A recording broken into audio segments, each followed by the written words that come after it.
कि वैज्ञानिकों ने कहा है कि खेती के आधुनिक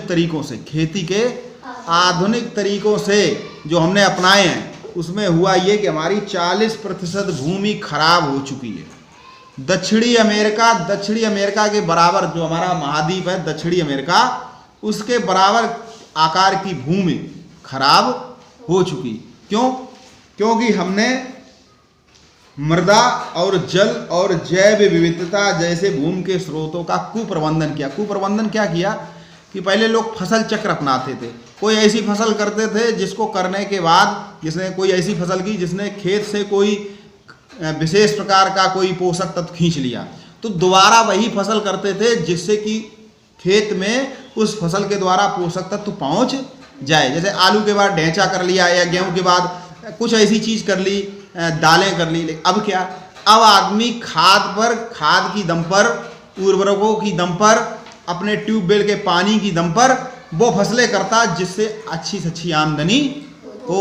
इससे क्या हुआ, भूमि हमारी खराब हो गई, 40% भूमि।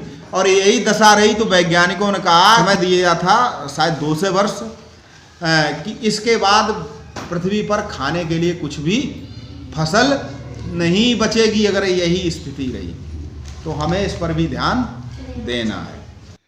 और आपने देखा कि जो आज लोग वे मौसम फसलें करते, मार्च अप्रैल के महीने में जहां बारिश तो होती ही नहीं और इतना अधिक तापमान, और लोग मक्के की खेती कर रहे हैं, 7 से 8 पानी लग रहे हैं।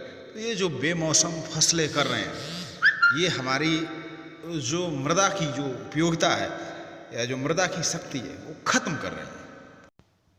फसल चक्र यानी क्रॉप साइकिल को अपनाकर हम अपनी मृदा की उर्वरा शक्ति को बचा सकते हैं। लोग तरह तरह की उर्वरकों का प्रयोग करते हैं और बेमौसम फसल कर उस शक्ति को खींच लेते हैं। तो इस पर रोक लगेगी तभी हमारी ये मृदा बचेगी।